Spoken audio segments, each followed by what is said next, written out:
Incremental readings. Let's continue the advantages of incremental reading. Oh my god, there are so many. Now it's time for the expanding limits of knowledge. So we know the expanding knowledge through incremental reading. Now, what about the limits of that expanding? So we know the fearless against forgetting. Why an incremental reader doesn't have fear about forgetting? You may think, hey, it's not precisely the opposite. You want to remember everything. Wrong assumption.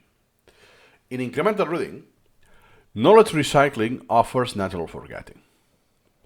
Prioritizing information ensures important details don't fade away.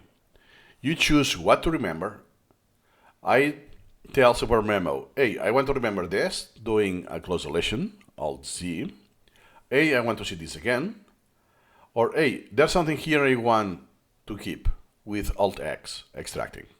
Hey, this is more important now. Let me update the priority. To simplify, you do this. So eventually you decide what to remember. And since you have information overflow, you will have priorities and then hierarchy of the knowledge you decide to remember. So what's lower priority, even if you decide to remember that, you won't. Because there's not enough time for that. So you will keep forgetting that. Because you actually don't do the repetition when it's scheduled. Forgetfulness loses its power when knowledge is revisited in time. Exactly. Then freedom to explore. Incremental readers dig into the new domains without fear of wasting effort. You never waste any effort. No interesting in detail is dismissed, and no interesting detail is dismissed as unmemorable. Curiosity flourishes when the mind trusts its own recall. So first, I always say don't trust your memory. And in real life, I say that a lot. That is when you do this outside of Supermemo. That, oh yeah. I have done this. Okay, I have like 3 bullet points in my mind that I will mention in the meeting, in the stand-up meeting.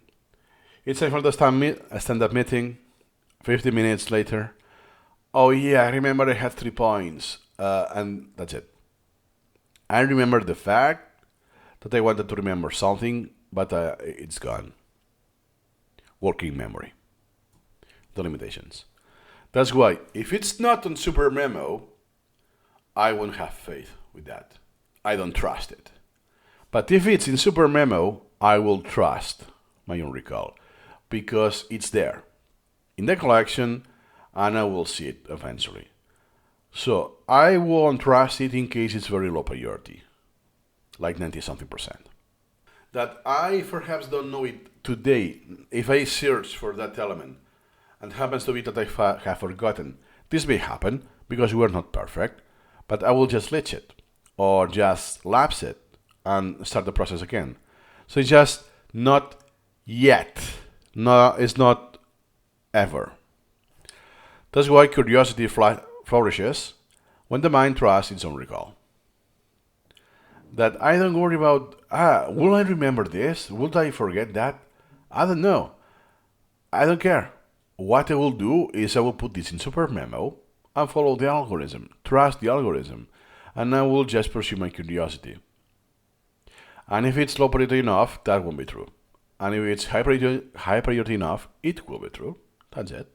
Then, prioritizing for retention. Useful details are stored and retrieved according to set priorities. When it's the right focus, anything deemed valuable is remembered. How do I know that? If it's valuable, it means has some priority, some high priority. If it's not, it will be very low. Easy. When priorities guide review, every detail finds its place in the mind. And let's say that it's on a slight stretch. But this is what happens with some family members and my girlfriend. I live with my girlfriend. That you have selective memory, right? Oh, and how convenient it is that what you forget is what you don't care, what you don't like to do. Is Precisely, you are right. Since I don't care, my psychological priority, because I don't put that on Supermemo, but for me the priority, mental priority, it's so low that yeah, I keep forgetting. Hey, you didn't do the dishes, you didn't do that, you didn't whatever we agreed on. Ah yeah, because I didn't write this down. I didn't put an alarm on the phone. It's not on my super memo. Therefore, prone to forgetting. And since it's something that I don't like and I don't care, it's likely we'll forget it. That will be the opposite case.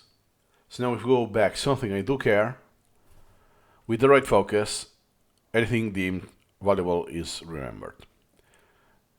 It's how incremental reading works.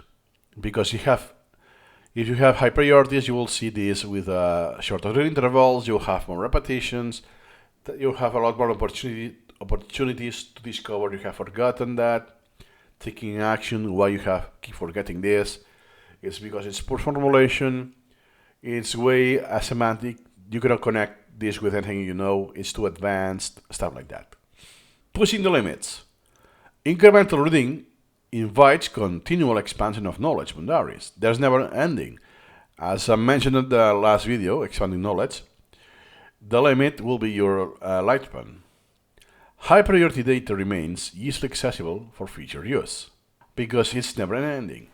Let's say that I have what I consider high priority and kind of high, let's say the first third of my collection, to simplify. And that represents 50,000 elements. I keep processing that, so eventually I will finish.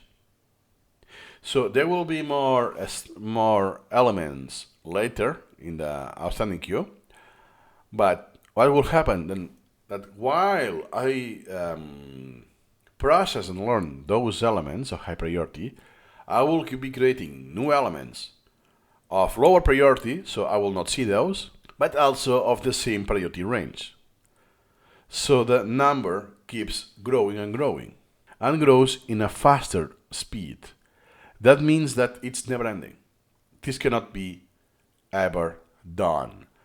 Meaning that I will have to stop importing artificially cap import, so I process everything I have. But sometimes, yeah, I have gaps. Yeah, to fill these gaps, I need to import stuff or to make more access that will increase the element count and so on.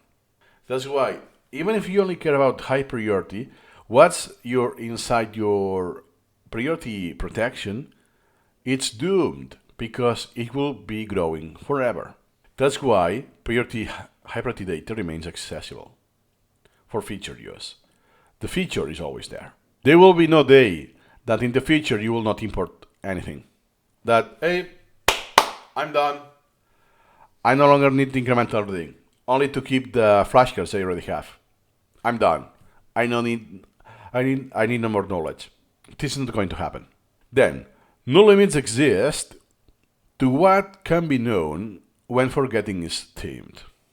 That's why since there's no theoretical limit, it's just our lifespan, the max limit. Then, to wrap up the video. By overcoming the fear of forgetting, incremental reading removes constraints on learning. This is massive. First, if you're not an incremental reader, perhaps you're in that position.